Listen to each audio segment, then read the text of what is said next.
Ինչպես խուսափել մայրամուտից եւ գնալ դեպի լուսաբաց։ Վահանի ձեռքին Վահան Հովհաննիսյանի հոդվածներն են, դասերը ինչպես կառուցել ճիշտ երկիր։ Վահան Վարդանյանը Վահան Հովհաննիսյանի այս ձեռքն էր, այդ հոդվածները ավագ Վահանը քննարկում էր նաեւ իր հետ։ Ցանկացած հոդված կարդալուց կարծում եմ ամեն մեկս կարող են գտնել մեզ այդ հոդվածում ու նայել մեր անելիքը, որպեսզի կարողանանք այս մայրամուտը կասեցնենք։ Մայրամուտ, որը հնարավոր է կասեցնել երկլեզու գրքում Հույդա Գորչի դեղատոմսերն են։ Նոր գիրքը հոր փոխարեն Հայկը, որդին է մակագրում։ Ասում է թե ինչ անել, այսինքն ոչ թե ուղղակի բողոքում եւ անցնում է, այլ ասում է թե ինչպես շարժվել առաջ։ Առանց գինեձոն Հույդա Գորչիչը չէր սիրում գիրքը գինով թաթախել։ Ջեյմսն է այսպես էր նրան դիմում Վահան Հովհաննիսյանը։ Հարություն Հարությունյանը Երկիր պարբերականի խմբագիրն էր, երբ տպագրվում էին Վահանի հոդվածները։ Սա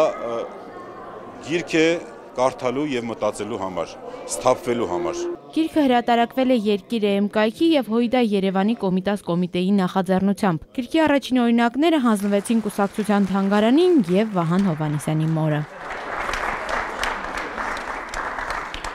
Նա գրել է ներվով եւ այդ ներվը հայրենասեր մարդու ներվ է, որը նաեւ Աստծոց օժտված է եղել այդ նյարդը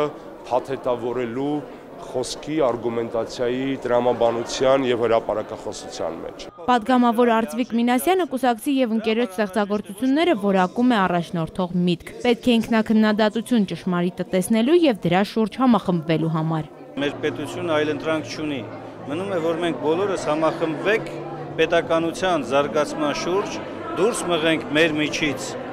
հակապետականը, հակազգայինը։ Ամենաբարձր պաշտոնը, որ Վահան Հովհաննիսյանը կցանկանար ստանձնել, Կարսի նահանգապետ լինելն էր։ Նրա սյունյակները ամենաընթերցվածն ու քննարկվողն էին։ Նա սիրում էր հետադարձ կապ բանավեճեր ու առողջ քննադատություն։ Երկիրը ավելի լավը դարձնելու համար։ Հայկու Հիասատրյան, Ավետ Տավյան, ժամը լրատվական։